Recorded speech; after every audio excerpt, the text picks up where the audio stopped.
I would like to take a few moments to review the debate last night.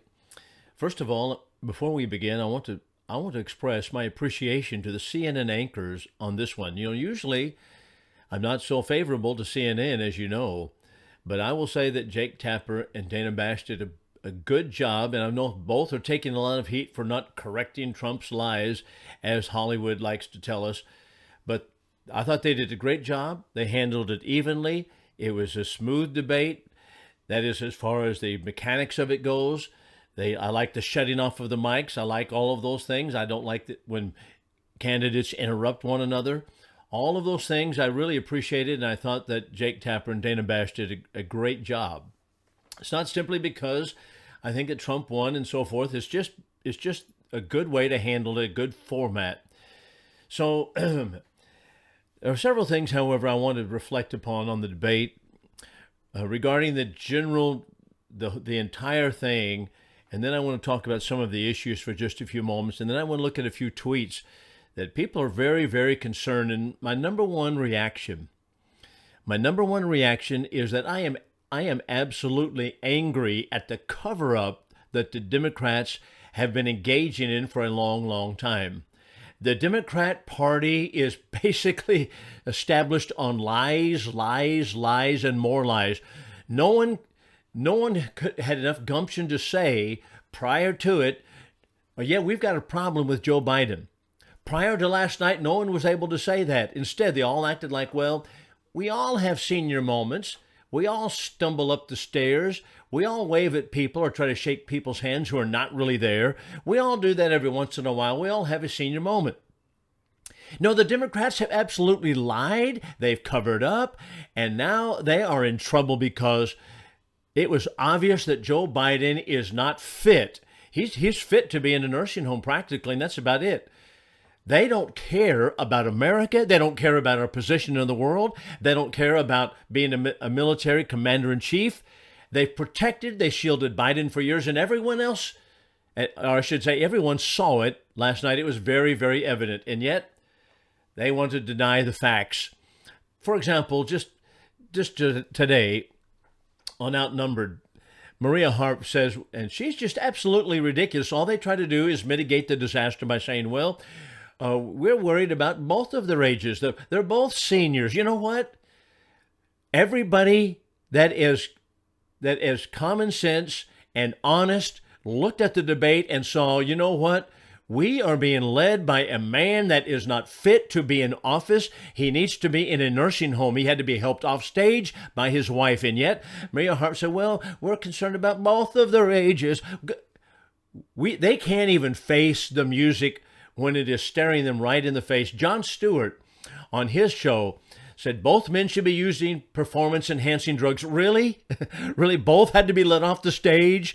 Both had been stumbling around? Both of them fumbled in their words? Both of them were waving to people that are not there? Both of them are trying to shake hands with people who are not there? Is that right, Jon Stewart? Good grief. It's just, they cannot just face reality. Leslie Marshall, she acts like, well, Biden has cognitive moments, and but those who question it are very hateful. And she comes on Outnumbered or different Fox News programs and talks and defends Biden. You know, we all have those kind of moments, and it's nothing to worry about. Everybody saw it. It was something to be worried about. It's something to be concerned about.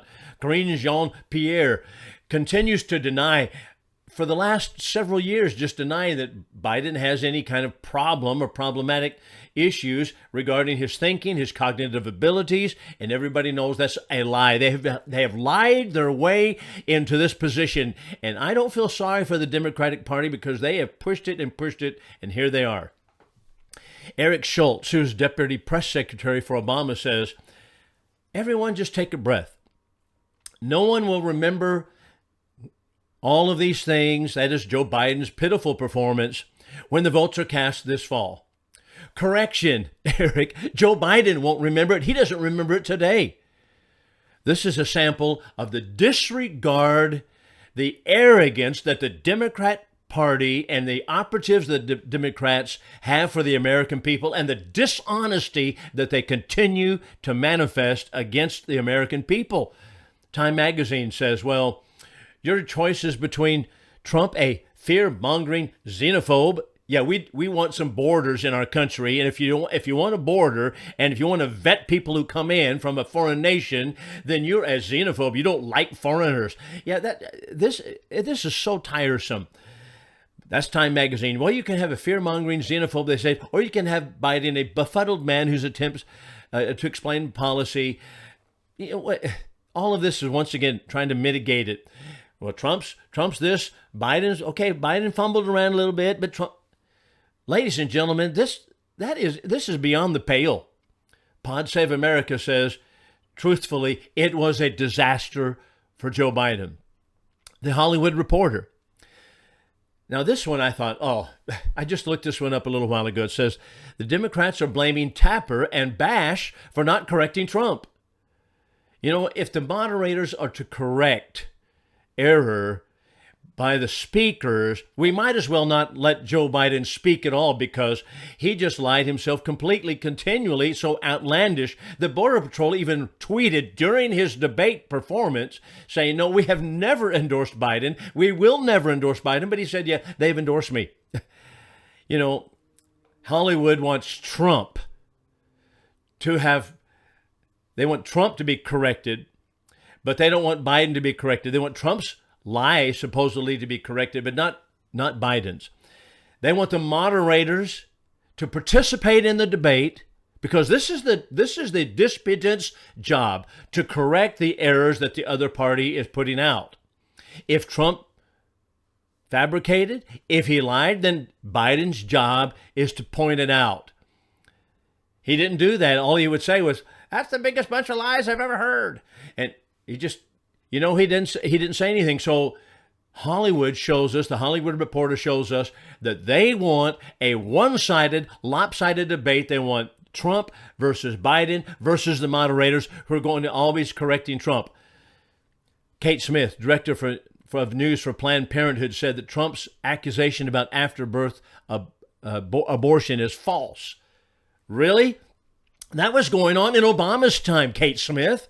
Obama, as a senator in Illinois, handled a situation that came, you can read about this in Abomination by Jerome Corsi, who has well documented the case, where Obama says, you know what, when they take the baby out and it was a botched abortion and the baby was born alive and it was put in the closet, then let the baby die.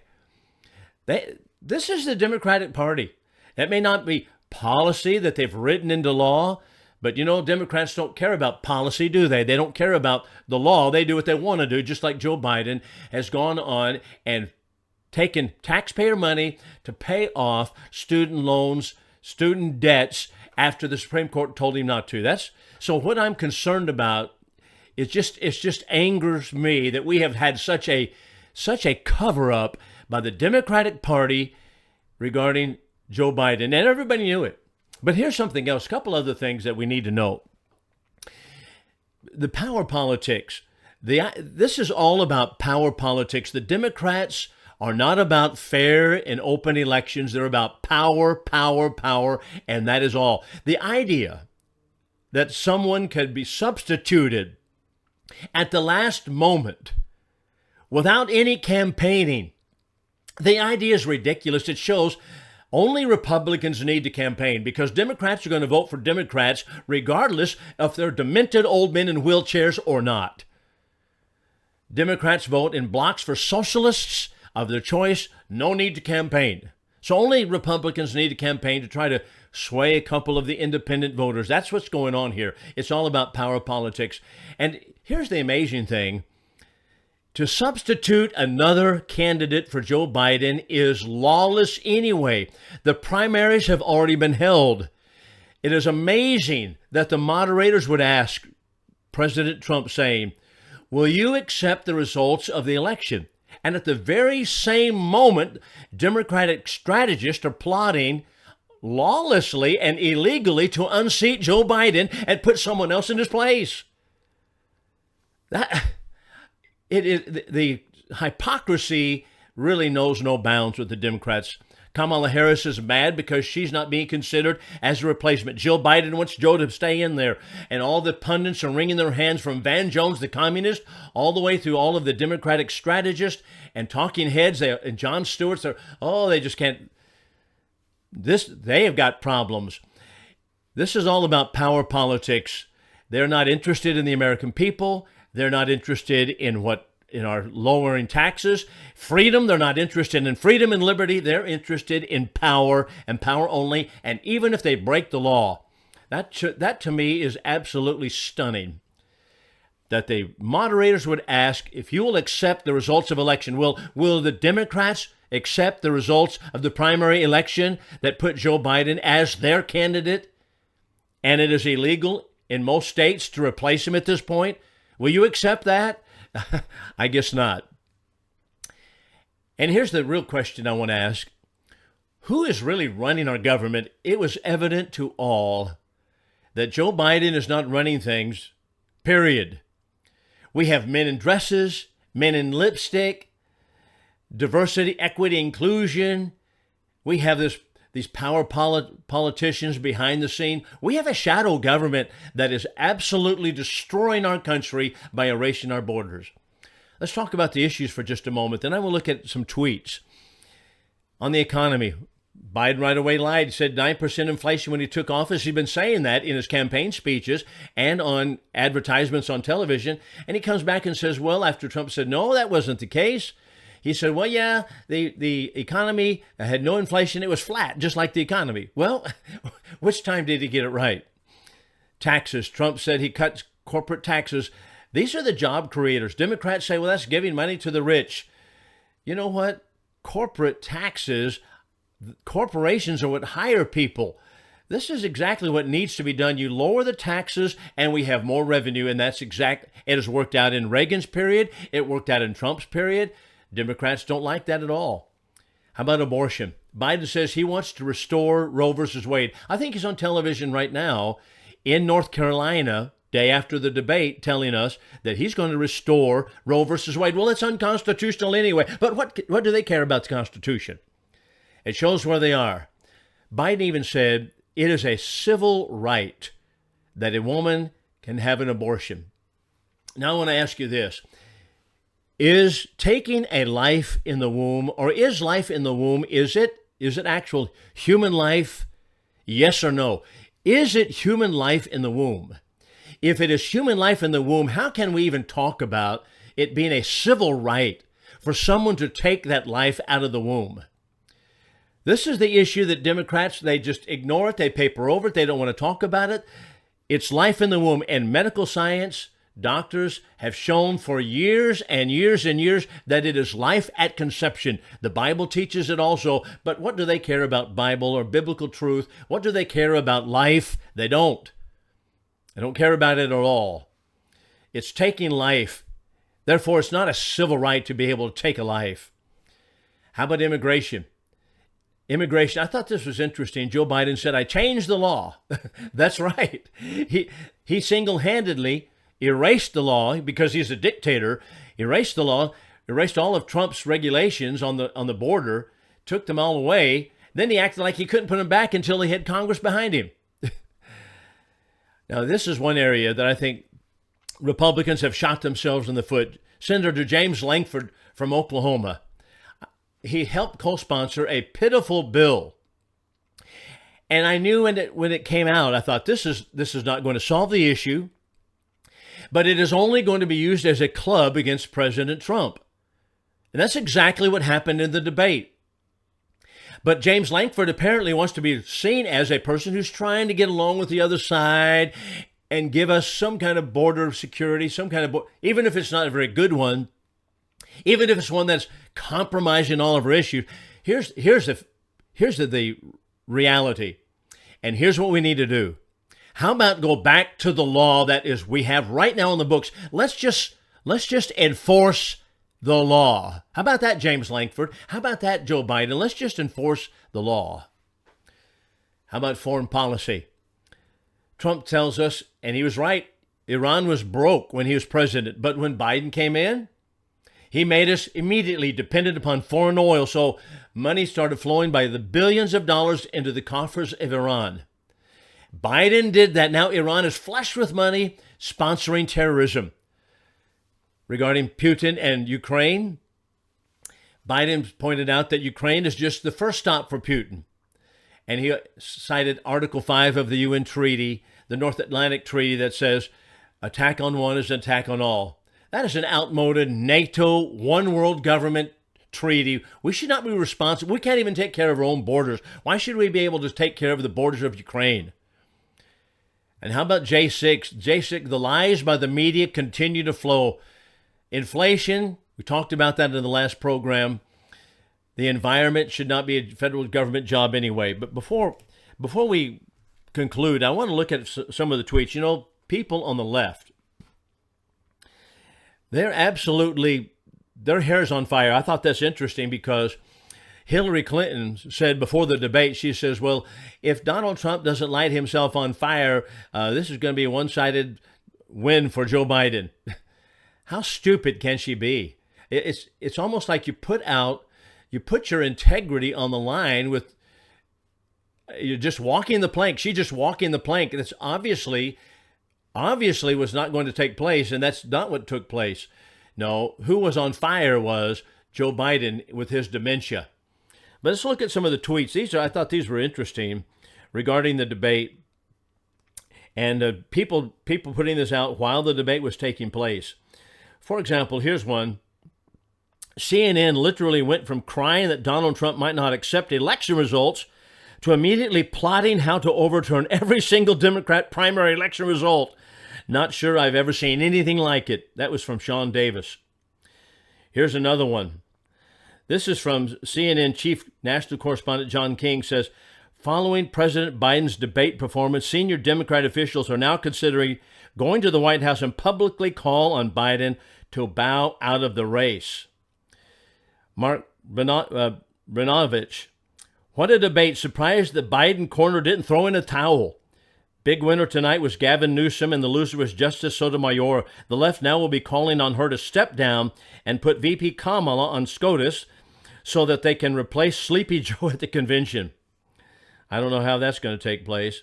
Here's another one. This is just the facts. The debate fact check. Inflation climbed from 1.4% to as high as 9.1% under Biden. That shows us that the inflation rate during President Trump's period was less than 2%. This is once again regarding John King. He says there's a deep, wide, and very aggressive panic in the Democratic Party. It started minutes into the debate, and it continues now. Mark Levin tells us, congratulations, President Trump. The Democrats are so shameful and disgraceful for trying to conceal Biden's dementia. They cannot do so any longer. That is exactly right. Jack Polso says, we are watching a real-time coup of the Biden administration by his own party. And then another one says, all of this talk of Newsom ignores the fact that Democrats would not only have to dump Joe, but cast aside Kamala Harris, angering black female voters. Van Jones says, the debate was painful. Here's another one. This person says, I've been asking this for years. What unelected official is running the White House? That's exactly what we're talking about. This is Dr. Interracial. He was responding to someone else who pointed out there's a shadow government. Obviously, this was so obvious. After tonight, there can be no doubt whatsoever. Exactly so. How about Kamala Harris is now denying she raised bail money for Antifa and BLM rioters, but she forgot to delete some of her tweets, and here's one of her tweets. If you're able to, chip in now to the MN Freedom Fund to help post bail for those protesting on the ground in Minnesota. Kamala Harris, United States government official. Donna Brazil, did Joe Biden hit a home run? Not at the debate. He still has the strongest record of leadership and determination to inspire change so America can succeed. Joe Biden will always fight for everyone. It's in his DNA. Trump came with all of his contempt for the truth. It's like, and Leslie Marshall reposted that. She thought, boy, Joe Biden hit a home run, but not at the debate. He's the strongest record of leadership. He can't lead anything. He can't lead himself off the stage. His wife has to lead him off the stage. What do you mean he's a strong leader? I don't know. I think this is brainwashing. This is a good one. Biden has brought destruction and insecurity to the United States and the world. The next 5 months, this is Ezra Cohen. The next 5 months will be particularly dangerous as our enemies come to the realization that this will be their last window to attack on terms favorable to them for the last 5 years, or for the next 5 months, or at least for 5 more years. That is, this will be the most favorable time to attack on terms favorable to them for at least 5 years, because Ezra Cohen is predicting Donald Trump was going to win. So he's saying with the next few months, that's the most dangerous time we have. Kanekoa the Great, CNN, quote, "Right now there's a deep, wide, and very aggressive panic in the Democratic Party. It started minutes into the debate." We saw that a little bit ago. Here's from Joy Reid. "My phone never really stopped buzzing throughout. The universal reaction was approaching panic." Vivek Ramaswamy. "The fact that anyone is shocked by Biden's brain-dead performance tonight is a scathing indictment of the media, which has gone to great lengths to cover this fact up for the public." That is exactly right. That is one of my main points, and that is the media, the Democratic Party, academia, they have covered this up so much so that now, boy, everybody's in a full panic mode because they see what's actually happening. Then here's James Hurston. Quoting the New York Times, it says, "A fumbling performance, a panicking party. President Biden's shaky, halting debate performance has topped Democrats talking about replacing him on the ticket." And on it goes. There are more of them also. I'll tell you what, ladies and gentlemen, the Democrat Party is in serious trouble, but worse than that, America is in serious trouble because this fumbling, bumbling senior man who cannot find his way off the stage, doesn't know what he's about half the time. He's the leader of the free world. That is shocking, and that is dangerous.